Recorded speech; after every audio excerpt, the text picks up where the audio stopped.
Hello everyone, welcome to the class guys. कैसे हो आप सभी? उम्मीद करता हूं आप सभी बच्चे बहुत अच्छे होंगे, अच्छे से पढ़ाई लिखाई कर रहे होंगे। और अगर नहीं कर रहे तो भाई अब करने लगो, क्योंकि ज़माना समय बदल रहा है। अगर थोड़ा सा फ्लैशबैक में लेके चलूँ ना, तो 2024 में सीबीएसई ने फिजिक्स का पेपर जो है ये अच्छा बनाया था, हार्ड बनाया था थोड़ा सा। ठीक है, बच्चों की हवाइयाँ भी उड़ी, लेकिन इतना कोई भी जो है सीरियस नहीं हुआ, ना ही टीचर्स हुए और ना ही स्टूडेंट हुए। बोला कि फिजिक्स का पेपर है तो टफ तो आएगा ही, और कोई बहुत ज़्यादा चीज़ें मुश्किल नहीं आई थी। एक आध केस स्टडी वगैरह जो है हार्ड आ गई थी 24 के पेपर में। लेकिन 2025 की बात करें तो 2025 में सीबीएसई का जब फिजिक्स का पेपर हुआ तो हमने देखा कि यार इस बार थोड़ा सा लेवल बढ़ गया है, इस बार थोड़ा सा लेवल अप हो गया था। खास करके जो दिल्ली रीजन में जो पेपर आया था वहां पे तो ज्यादा ही अच्छा पेपर आया था।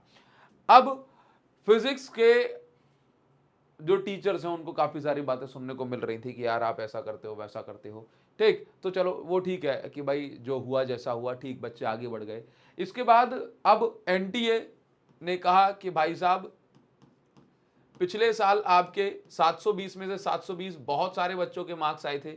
हाँ, कट ऑफ जो है बहुत हाई पहुंच गया था। उसने कहा अब क्या करें, तो बच्चे तो अब खूब पढ़ रहे हैं।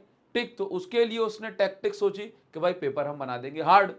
अब कितना हार्ड बना देंगे, बच्चे तो भाई धुआंधार पढ़ रहे हैं, खूब मेहनत कर रहे हैं, क्योंकि उनको तो अपना भविष्य उज्जवल बनाना है। लेकिन एनटीए चाहती है कि भाई कट ऑफ को नीचे रखा जाए, और उसको आपको नीचे करने के लिए वो खुद इतनी नीचे गिर गई कि उसे खुद नहीं पता पड़ा कि भाई नीट का पेपर इतना हार्ड बनाना भी चाहिए कि नहीं बनाना चाहिए।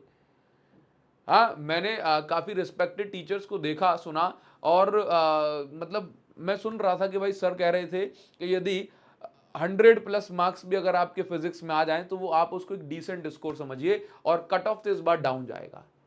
ठीक, तो फिजिक्स में सोचो कि जब बच्चे जो है 180 में से 180 मार्क्स लेकर के आए, हाँ, और 150 स्कोर तो भाई पिछले साल एकदम नॉर्मल सा रहा। ठीक, 180 में से तो आप सोचो कि इस बार ये स्कोर इतना बड़ा माना जा रहा है कि भाई बड़े बड़े टीचर्स जो है, जो इस फील्ड में कई सालों से हैं, वो कह रहे हैं कि अगर 100 नंबर भी आ गए ना तो डिसेंट आप स्कोर मानिएगा। और एक और ये बात निकल के आ रही है कि सर अगर अगले साल भी ऐसा होगा तो भाई सबके साथ होगा, कट ऑफ कम जाएगा। लेकिन इससे बचने के लिए हमें क्या करना चाहिए? और जो बच्चे इस साल 12th क्लास में है ना, उनको तो मैं बिल्कुल बिल्कुल वार्निंग देने वाला हूं कि आपका चाहे नीट का पेपर हो, जेई का हो, सीबीएसई 12th का हो, भाई आप ये समझ लो कि फिजिक्स जो है ना ये टारगेट सब्जेक्ट होता है कि इसकी हम डिफिकल्टी को जितना चाहे उतना बढ़ा सकते हैं। और कोई आके ये भी नहीं कह सकता कि भाई देखो एनसीईआरटी की लाइन लाइन बाय लाइन में से ही सब आ गया। एनसीईआरटी की लाइन उसके लिए कोई बहुत ज्यादा मैटर नहीं करती है।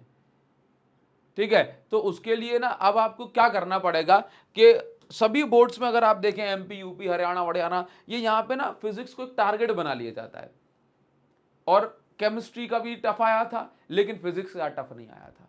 तो क्या करें सर? अगर देखो फिर से अगर 12th का ऐसा ही खतरनाक सा एडवांस लेवल का आ गया तो हम फिर से चटक जाएंगे, है कि नहीं? तो फिर आप ये देखिए कि फिर वही बात होगी कि 100 में 100 सबके नहीं आएंगे, लेकिन अगर 90 हाईएस्ट आए तो कम से कम आपको उस रेंज में तो पहुंचना चाहिए। हाँ, तो देखो मैं आपको यहां पर कुछ बातें बताने वाला हूं कि आप अभी से ऐसे पढ़ो कि भाई आप जो है 12th में अच्छा भी करेंगे और फिजिक्स में आप अच्छा कर सकते हैं। और अब से मतलब सभी टीचर्स ने, मुझे तो लगता है कि भाई यही बात दिमाग में बैठाई होगी कि बच्चों के दिमाग दिमाग में, मन में ये डालें कि 100% फिजिक्स का पेपर एज इट इज आ जाएगा कहीं से भी पढ़ के। बच्चों आप ये एक्सपेक्टेशन छोड़ दो, ये नहीं होगा।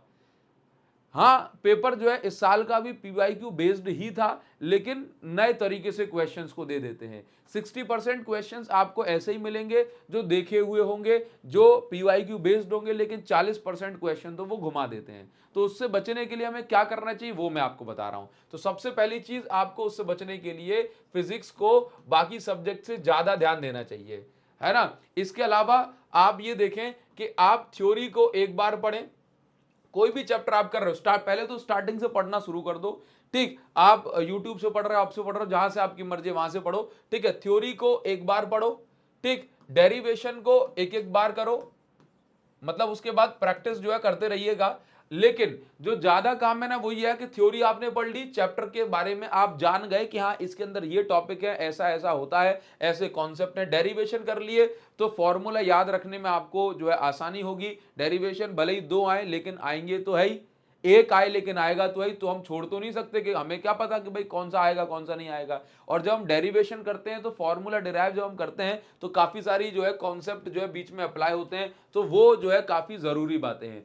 अच्छा, जब आपने थ्योरी और डेरिवेशन एक एक बार अच्छे से कर लिए, इन पे बहुत ज्यादा जो है अपनी एनर्जी और टाइम खर्च नहीं करना है, एक बार वन शॉट से कर लिया या क्लास में टीचर ने पढ़ा दिया वहां से निपटा दिया। अब जो आपको पूरी मेहनत करनी है वो करनी है क्वेश्चन प्रैक्टिस में, यानी पहले कॉन्सेप्ट को चमकाया, अब यही थ्योरी को हम जो है चेक करेंगे कि हमने अच्छे से समझ पाई या नहीं समझ पाई, कॉन्सेप्ट बन रहे या नहीं बन रहे। तो आपको क्वेश्चन प्रैक्टिस ज्यादा से ज्यादा करनी है।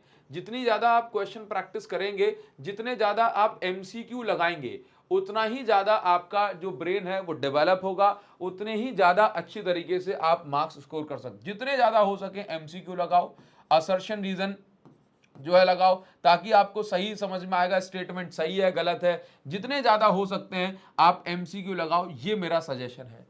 ठीक है, अगर मैं बात करूं पीवाईक्यू की, तो बहुत पुराने पीवाईक्यू आपको नहीं करने हैं। अगर मैं देखूं तो 5 साल के पीवाईक्यू आपके लिए सफिशिएंट होंगे। और अगर मैं आपसे कहूं कि 10 साल के पीवाईक्यू लगा लो, तो 10 साल के पीवाईक्यू में बहुत कुछ नहीं है, बस कुछ कुछ आपको अलग अलग क्वेश्चन मिल जाएंगे जिनको आपको नहीं छोड़ना चाहिए, है ना, जो कि अच्छे क्वेश्चन हैं, पिछले 10 साल में भी एक आधे का ऐसा क्वेश्चन आ जाता है। तो आपको 5 साल के पीवाईक्यू अच्छे से लगाने हैं, है ना। 5 साल के, मैं तो कहूंगा भाई 3 साल के जो सैंपल पेपर सीबीएसई रिलीज करता है ऑफिशियल, उनको लगा के चलना है अच्छे से। एमसीक्यू पर जितना हो सकता है उतना फोकस करो। 100 कम से कम मैं कहूंगा कि भाई क्लास में टीचर आपको 100 क्वेश्चन करवा दे, ठीक है, और कम से कम एक चैप्टर में 50 क्वेश्चन आपको खुद से ट्राई करने हैं, करने ही करने हैं, ठीक है।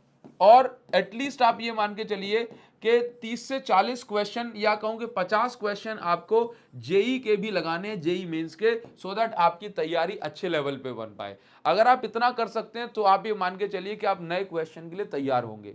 और अगर आप नहीं कर सकोगे तो भाई आप सिमट के रह जाओगे थोड़े से स्कोर पे। सर आप डरा रहे हो क्या? नहीं, अभी स्टार्टिंग है, वार्निंग दे रहा हूं और सलाह दे रहा हूं कि ऐसा आपको करना है कि एक एक बार थ्योरी डेरिवेशन करो, जितना हो सकता है क्वेश्चन प्रैक्टिस करो। क्वेश्चन भी कौन से? एमसीक्यू वाले क्वेश्चन प्रैक्टिस करो। इसमें आपकी थ्योरी, न्यूमेरिकल, कॉन्सेप्चुअल क्वेश्चन सारे निपट जाएंगे।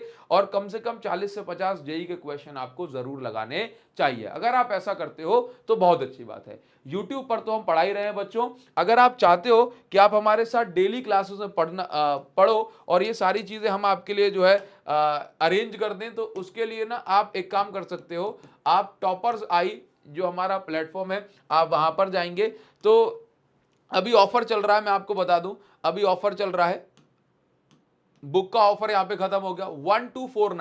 1249 में आपको फिजिक्स की क्लास मिल रही है।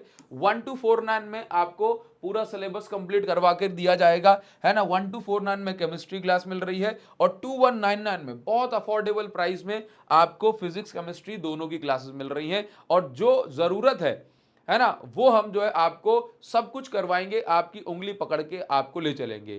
प्ले स्टोर पे आप जाओगे तो टॉपर्स आई के नाम से आपको ऐप मिल जाएगा, स्पेलिंग है TOPPERZIEYE, ठीक है। प्ले स्टोर पे भी आपको टॉपर्स आई के नाम से ऐप मिल जाएगा। iOS स्टोर पर भी रीब्रांडिंग चल रही है, तो अभिषेक साहू सर फिजिक्स के नाम से आपको मिल जाएगा ऐप। वीडियो के डिस्क्रिप्शन में लिंक दे रहा हूं। दोनों ही फिजिक्स और केमिस्ट्री में नए जो चैप्टर्स हैं वो स्टार्ट हो रहे हैं। पुराने चैप्टर्स के क्वेश्चन प्रैक्टिस का बढ़िया से रिवीजन करवा दिया जाएगा। डेली लाइव क्लासेस चल रही हैं, जरूर से आप चाहें तो ज्वाइन कर सकते हैं, ठीक है। तो बेसिकली यूट्यूब पर भी आपको जितना हो सकेगा हम डेली बेसिस पर प्रोवाइड आपको करवाएंगे। जैसे एक चैप्टर, 2 चैप्टर हमारे हो चुके हैं, अब 3rd चैप्टर आया, क्वेश्चन प्रैक्टिस लेकर के आएंगे। लेकिन अगर आप चाहते हो कि डिसिप्लिन से पढ़ा जाए, तो डिसिप्लिन से तो आप जो है डेली अगर हमारे साथ पढ़ना चाहते हो, फिर से कहूंगा, तो अभी जस्ट हमारा फर्स्ट चैप्टर ही चल रहा है, ठीक है। क्वेश्चन प्रैक्टिस हम कर रहे हैं, अभी इसके बाद जेई के क्वेश्चन में पहुंचेंगे। तो आप अभी जो है वॉरियर बैच जो 2025-26 के लिए आप इसको ज्वाइन कर सकते हैं। वीडियो के डिस्क्रिप्शन में लिंक दी जा रही है ना। तो अभी जो है शुरुआत है, साथ में हमारे पढ़ो लिखो, डेली आगे बढ़ो और आपको सब्जेक्ट में कॉन्फिडेंस आएगा, ठीक। यही बात कहूंगा कि अगर मेरा पढ़ाया 100% नहीं आया ना, तो फिर किसी भी टीचर का पढ़ाया 100% नहीं आएगा। ये बात मैं आज आपको दावे से लिख करके दे सकता हूं, क्योंकि हम इतना पढ़ाते हैं ना कि भाई चांस ही नहीं बनता कि हमसे ज्यादा अगर आपको इतने प्राइसिंग में, इतने जो है बोर्ड्स में या किसी भी कंडीशन में कोई ज्यादा पढ़ा जाए। बस समझ रहे हो बात को? तो क्यों, ये हमें अपनी खुद की मेहनत पर और आपके साथ पर विश्वास है ना? तो YouTube पर भी चलेगा, डेली साथ में पढ़ना चाहते हो पर्सनल कनेक्शन के साथ, तो आप बैच को ज्वाइन कर सकते हो और अभी से अपनी तैयारी को जो है मजबूत बना सकते हो। बाकी YouTube पर लेक्चर जो है कंटिन्यूसली अवेलेबल होते रहेंगे आप लोगों के लिए, ठीक है? वीडियो के डिस्क्रिप्शन में लिंक दे रहा हूं। और बच्चों रिक्वेस्ट है कि अगर आप चाहते हैं कि इस साल जो है बैंड ना बजे, तो स्टार्टिंग से पढ़ाई करनी है, खूब मेहनत करनी है, अपने स्टडी आवर्स बढ़ा दो और स्पेशली फिजिक्स को ज्यादा टाइम दो। भाई फिजिक्स आपसे दूसरे सब्जेक्ट से ज्यादा टाइम मांग रही है। बस यही बात जो मैसेज है मैं अभी और आगे बार बार कंटिन्यू करना चाहूंगा, है ना? तो नीट तो हम जब कर पाएंगे बच्चों, जब हम 12th को ही बहुत अच्छे से कर लेंगे। अगर हम 12th को अच्छे से नहीं कर पाएंगे तो नीट में तो सोचो कि धुआं उड़ना ही है। ठीक है बच्चों, तो उम्मीद करता हूं आप मेरी बात को समझे होंगे और अब जो है अच्छे से पढ़ाई लिखाई जो है शुरू कर देंगे। ठीक है, थैंक यू सो मच बच्चों, मिलते हैं आपसे।